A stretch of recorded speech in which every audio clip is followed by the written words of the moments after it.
Assalamualaikum warahmatullahi wabarakatuh. Perkenalkan, saya dari kelompok 2 yang membahas tentang ketentuan umum dan tata cara perpajakan atau KUP. Kelompok 2 yang beranggotakan Fahra Aspia Hilda, Nuzrul Fani Nursiam, dan Adila Dianita. Untuk penjelasan yang pertama yaitu dasar hukum KUP. Undang-undang yang mengatur tentang ketentuan umum dan tata cara perpajakan berlandaskan pada falsafah Pancasila dan Undang-Undang Dasar 1945 yang di dalamnya tertuang ketentuan menyangkut hak dan kewajiban warga negara. Dasar hukum KUP adalah Undang-Undang Nomor 6 Tahun 1983 sebagaimana telah diubah terakhir dengan Undang-Undang Nomor 28 Tahun 2007. Undang-Undang KUP sebagai sumber hukum.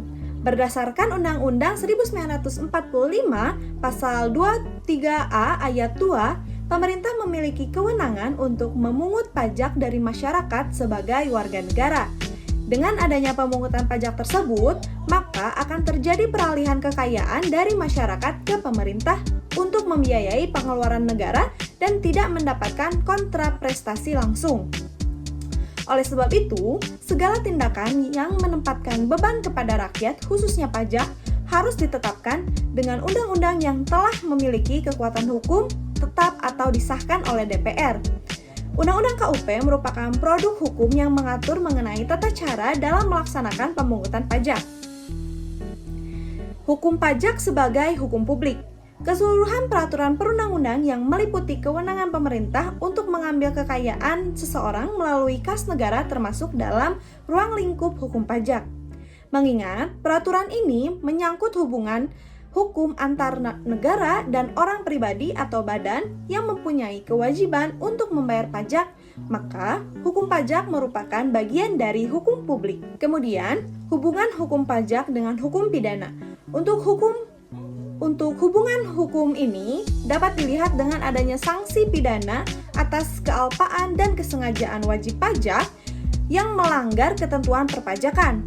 Hukum pajak mempunyai ruang lingkup yang luas, tidak hanya menelaah keadaan dalam masyarakat yang dihubungkan dengan pengenaan pajak yang merumuskan serta menafsirkan peraturan hukum dengan memperhatikan ekonomi dan keadaan masyarakat.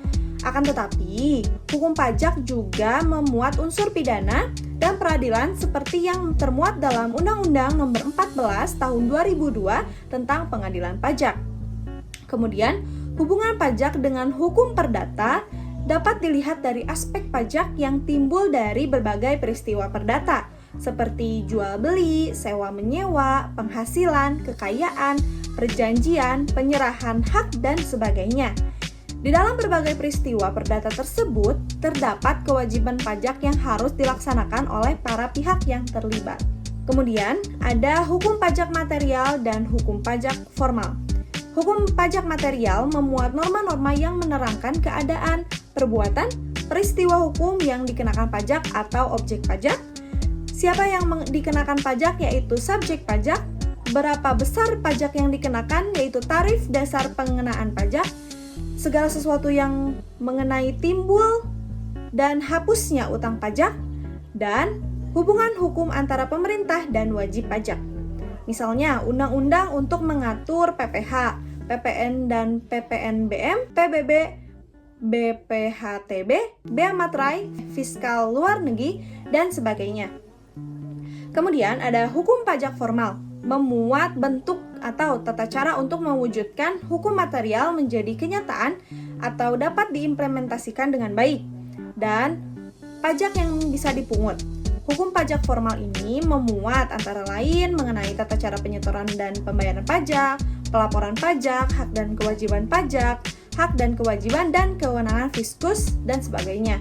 Misalnya seperti undang-undang yang mengatur KUP, PPSP, dan pengadilan pajak. Selanjutnya ada hubungan sistem hukum dan penafsiran hukum pajak. Cara menafsirkan suatu peraturan berhubungan erat dengan sistem hukum yang berlaku baik menggunakan sistem hukum kontinental maupun Anglo-Saxon. Dalam sistem hukum kontinental seperti misalnya yang diterapkan di sebagian negara Eropa, hukum adalah sebagaimana yang tercantum dalam undang-undang dan peraturan di bawahnya. Dalam sistem ini, hakim tidak membuat peraturan melainkan hanya melaksanakan yang sudah ada. Kemudian, sedangkan penafsiran yang sangat tergantung pada pelaku hukum itu sendiri, baik itu masyarakat subjek hukum, jaksa, polisi, atau hakim. Bila penafsiran mereka berbeda satu sama lain, maka yang paling dominan adalah penafsiran menurut hakim. Nah, jika di dalam sistem Anglo-Saxon, seperti misalnya yang diterapkan oleh Amerika Serikat, yaitu keputusan hakim merupakan aturan hukum. Para hakim membuat keputusan yang dijadikan sebagai hukum yang digunakan oleh hakim-hakim selanjutnya. Oleh karena itu, di dalam sistem ini, jurisprudensi dipegang kuat sebagai dasar hukum. Kemudian ada juga hubungan sistem hukum dan penafsiran hukum pajak. Nah, untuk di Indonesia, kita menganut hukum kontinental. Oleh sebab itu, para hakim pada dasarnya hanya melaksanakan apa yang tertulis pada undang-undang dan peraturan. Meskipun manusia merupakan makhluk yang sangat unik, namun mereka tidak bisa menafsirkan aturan sesuai dengan kepentingannya sendiri. Dalam sistem hukum kontinental ini, hukum adalah sesuatu yang tertulis di undang-undang yang diimplementasikan tergantung kepada para pelaku hukum, masyarakat, jaksa, penyidik, dan sebagainya. Penerapan sistem hukum kontinental seperti di Indonesia ini, setiap pelaku hukum boleh memberikan tafsiran hukum itu sendiri. Bila di antaranya terdapat perbedaan penafsiran atau sengketa, maka penafsiran hakim yang harus menjadi pegangan. Kemudian, penafsiran hukum termasuk hukum pajak diurutkan berdasarkan kekuatan hukumnya. Ada penafsiran otentik, ada penafsiran sistematik, penafsiran historis, penafsiran gramatikal, penafsiran analogi, penafsiran a contrario, penafsiran berdasarkan kebiasaan atau habits di lapangan. Ada pula cakupan masalah dalam KUP. Dalam Undang-Undang KUP, sebagai hukum acara dalam Undang-Undang Perpajakan adalah mengatur hal-hal mengenai yang pertama, tata cara pendaftaran NPWP dan PKP berserta pencabutannya. Yang kedua ada tata cara penyetoran, pembayaran dan pelaporan pajak. Yang ketiga ada tata cara penetapan utang pajak. Yang keempat ada hak dan kewajiban wajib pajak. Dan yang kelima ada hak kewajiban dan kewenangan Faskus dan sebagainya. Nomor pokok wajib pajak atau NPWP merupakan kelengkapan dalam administrasi perpajakan yang dipergunakan sebagai tanda pengenal diri atau identitas wajib pajak. Setiap warga negara hanya diberikan satu NPWP yang dapat memberikan manfaat langsung bagi wajib pajak, misalnya sebagai syarat mengajukan SIUP, sebagai pembayaran angsuran atau kredit pajak atas fiskal luar negeri, atau sebagai syarat kredit di perbankan untuk pinjaman rekening koran. Pada fungsi NPWP sebagai tanda pengenal diri atau identitas wajib pajak atau pengusaha kena pajak, melaksanakan hak dan kewajiban bidang PPN dan PPNBM untuk menjaga ketertiban dalam pembayaran dan pengawasan administrasi perpajakan. Nah, untuk pencantuman NPWP, setiap wajib pajak harus mencantumkan NPWP yang telah dimiliki dalam setiap dokumen perpajakan, antara lain pada formulir pajak yang digunakan oleh wajib pajak, dokumen atau surat menyurat yang ada hubungannya dengan perpajakan, keterikatan hubungan dengan instansi tertentu yang mewajibkan untuk mencantumkan NPWP. Nah, bagaimana cara pendaftaran NPWP-nya? Sebagaimana disebutkan dalam pasal 2 Undang-Undang KUP, sebutkan mengenai aturan pendaftaran NPWP bahwa semua wajib pajak yang telah memenuhi persyaratan subjektif dan objektif sesuai dengan ketentuan peraturan perundang-undangan perpajakan, kewajiban mendaftarkan diri tersebut berlaku pula untuk wanita kawin yang dikenai pajak secara terpisah. Direktur Jenderal Pajak menerbitkan NPWP dan atau mengukuhkan pengusaha kena pajak secara jabatan, penafsiran berdasarkan kebiasaan atau habit di lapangan. Pemberian NPWP bagi pengurus, komisaris, pemegang saham, atau pemilik dan pegawai melalui pemberi kerja atau bendaharawan pemerintah. Dengan berlakunya PER strip 16/PJ/2007, WPOP bisa mendapatkan NPWP melalui salah satu di antara cara-cara berikut ini.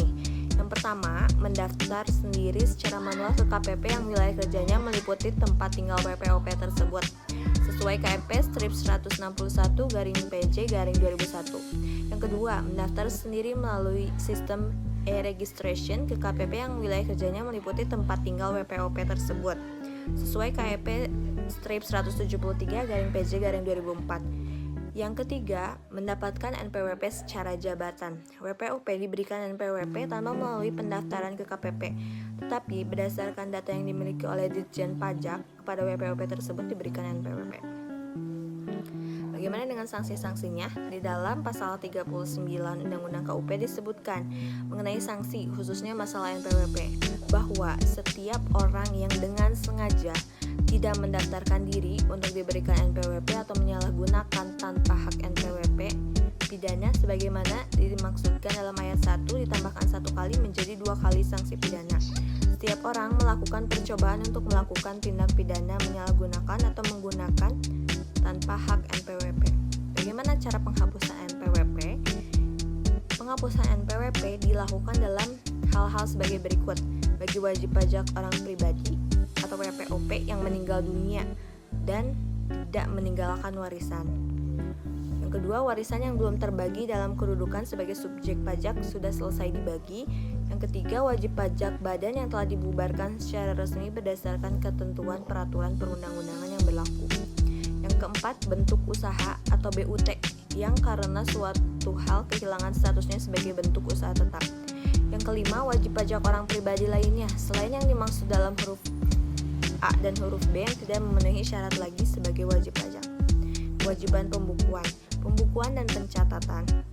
Pembukuan dan pencatatan pada hakikatnya seluruh WP orang pribadi dan atau badan yang melakukan usaha diwajibkan untuk menyelenggarakan pembukuan. Namun karena adanya keterbatasan kemampuan wajib pajak, Undang-Undang KUP memberikan kemudahan kepada WPOP tertentu yang melakukan atau tidak melakukan kegiatan usaha, diberi kelonggaran tidak harus membuat pembukuan tetapi hanya dengan pencatatan. Norma penghitungan penghasilan neto atau NPPN. Sejalan dengan ketentuan pasal 14 ayat 2 UU PPH yang menentukan bahwa WPOP yang peredaran brutonya dalam 1 tahun kurang dari 600 juta boleh menghitung penghasilan neto dengan menggunakan norma penghitungan penghasilan neto atau NPPN dengan syarat memberikan kepada Dirjen Pajak dalam jangka waktu 3 bulan pertama dari tahun pajak yang bersangkutan. Pengusaha kena pajak atau yang bisa disebut PKP. Pengukuhan sebagai pengusaha kena pajak, fungsi pengukuhan, pencabutan pengukuhan, surat pemberitahuan atau SPT. Pengambilan dan penyampaian SPT dilakukan secara elektronik dan penandatangannya dapat dilakukan secara elektronik, digital, atau stempel. Batas akhir pembayaran SPT tahunan PPH dibedakan, yaitu untuk WP orang pribadi paling lambat 3 bulan setelah akhir tahun pajak, sedangkan untuk WP badan paling lambat 4 bulan setelah akhir tahun pajak. Perpanjangan jangka waktu penyampaian SPT tahunan PPH itu paling lama 2 bulan dengan cara menyampaikan SPT secara tertulis. WP dapat membetulkan SPT yang telah disampaikan sampai dengan batas waktu daluarsa dengan cara menyampaikan pernyataan tertulis dengan syarat belum dilakukan tindakan pemeriksaan. Pembetulan atas SPT tahunan PPH untuk tahun 2006 dan sebelumnya yang dilakukan pada tahun pertama berlakunya undang-undang ini diberikan pengurangan atau penghapusan administrasi. WP yang alpa atau tidak menyampaikan SPT atau menyampaikan SPT tetapi isinya tidak benar apabila dilakukan untuk yang pertama kalinya, maka dikenakan sanksi administrasi sebesar 20% dari pajak yang tidak atau kurang bayar. Sanksi administrasi berupa denda atas keterlambatan penyampaian SPT diubah menjadi 500.000 untuk SPT masa PPN, 100.000 untuk SPT masa lainnya, 1 juta untuk SPT tahunan PPH wajib pajak badan, 100.000 untuk SPT tahunan PPH wajib pajak orang pribadi. Surat pemberitahuan. Pengertian surat pemberitahuan sesuai pasal 1 angka 11 Undang-Undang KUP adalah surat yang oleh wajib pajak digunakan untuk melaporkan penghitungan dan atau pembayaran pajak, objek pajak dan atau bukan objek pajak, dan atau harta dan kewajiban sesuai dengan ketentuan peraturan perundang-undangan perpajakan. Fungsi surat pemberitahuan yaitu fungsi SPT bagi wajib PPH, fungsi SPT bagi pengusaha kena pajak, dan fungsi SPT bagi pemotong atau pemungut pajak. Kewajiban terhadap SPT sesuai pasal 3 ayat 1 Undang-Undang KUP. Setiap wajib pajak wajib mengisi surat pemberitahuan dengan benar, lengkap, dan jelas dalam bahasa Indonesia dengan menggunakan huruf Latin, angka Arab, suatu mata uang rupiah, dan menandatangani serta menyampaikan ke kantor Direktorat Jenderal Pajak tempat wajib pajak terdaftar atau dikukuhkan atau tempat lain yang ditetapkan oleh Direktur Jenderal Pajak.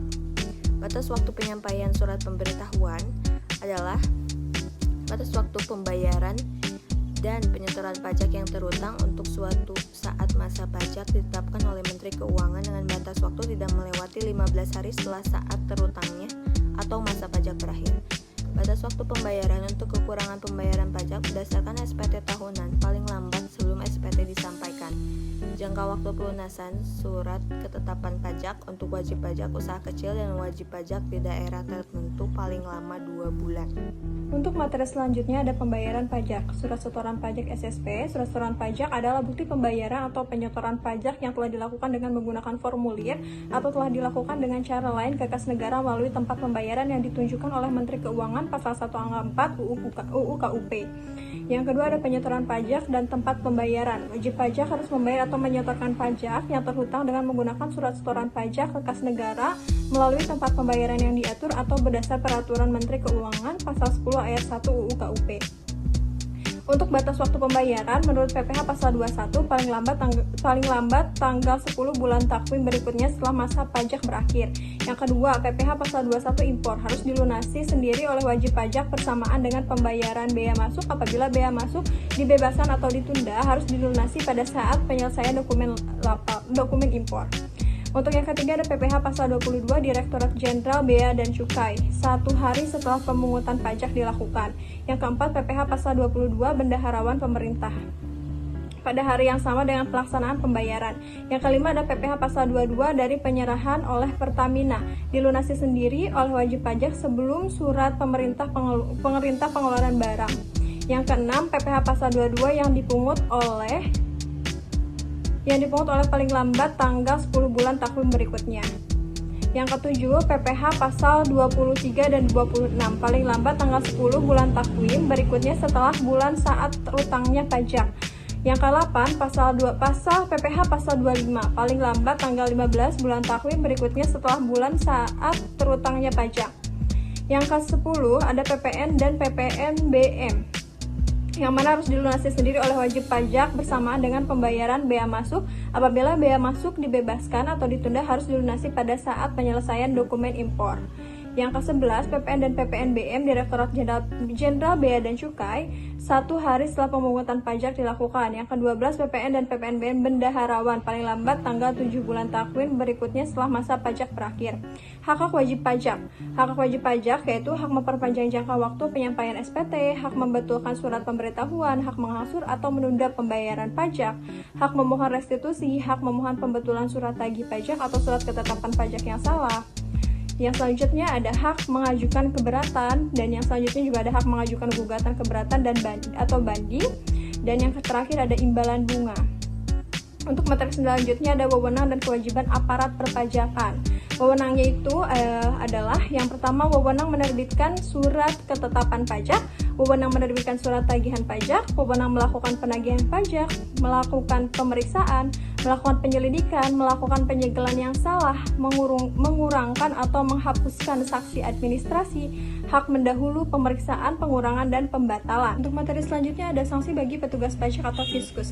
Yang pertama pegawai pajak yang dengan sengaja atau karena kelalaiannya menghitung atau menetapkan pajak tidak sesuai dengan ketentuan undang-undang perpajakan. Yang kedua, pegawai pajak yang dalam melakukan tugasnya sengaja bertindak di luar kewenangannya dapat diadukan ke unit internal Departemen Keuangan. Yang ketiga, pegawai pajak yang dalam melakukan tugasnya terbukti melakukan pemerasan dan pengancaman kepada wajib pajak diancam dengan pidana.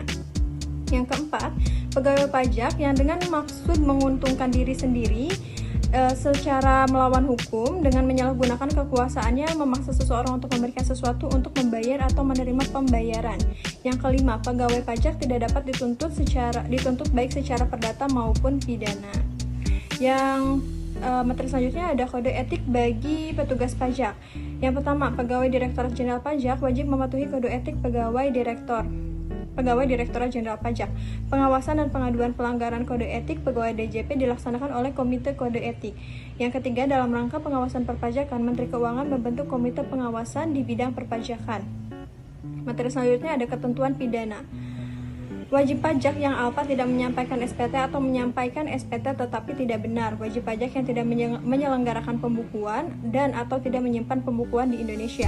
Setiap orang yang dengan sengaja menerbitkan dan menggunakan faktur pajak dan atau bukti pemungutan pajak dan atau bukti pemotongan pajak, bukti setoran pajak yang tidak berdasarkan transaksi yang sebenarnya.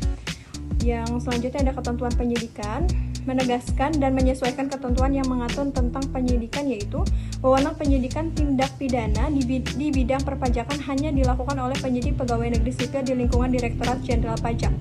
Penegasan wewenang bagi penyidik pegawai negeri sipil di lingkungan Direktorat Jenderal Pajak untuk melakukan penggeledahan dan penyitaan dalam arti yang lebih luas, yaitu penyitaan terhadap barang bergerak maupun tidak bergerak, termasuk rekening bank dan piutang dan surat-surat berharga lainnya milik wajib pajak atau penanggung pajak dan atau pihak-pihak lainnya yang telah ditetapkan sebagai tersangka.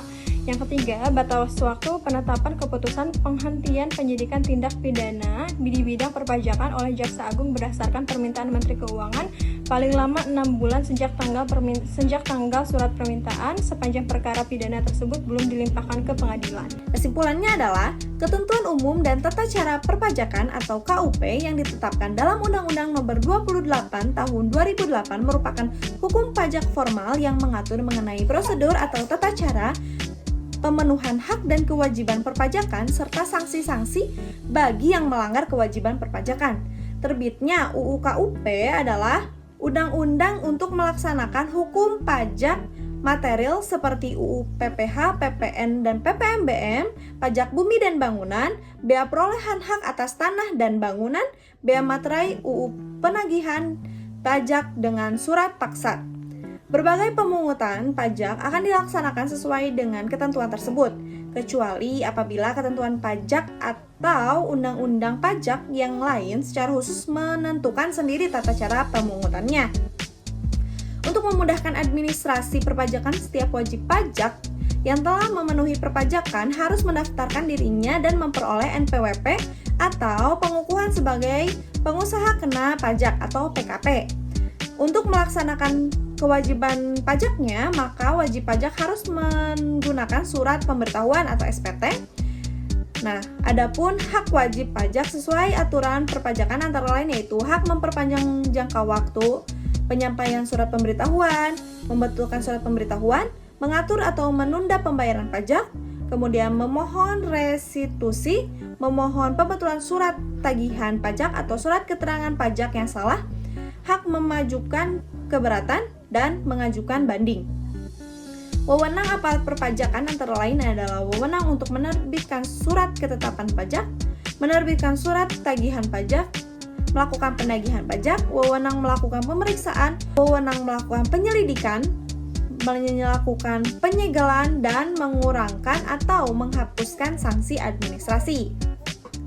Sekian dari kami yang bisa kami sampaikan. Mohon maaf jika ada kesalahan karena kami masih dalam proses pembelajaran. Assalamualaikum warahmatullahi wabarakatuh. Terima kasih.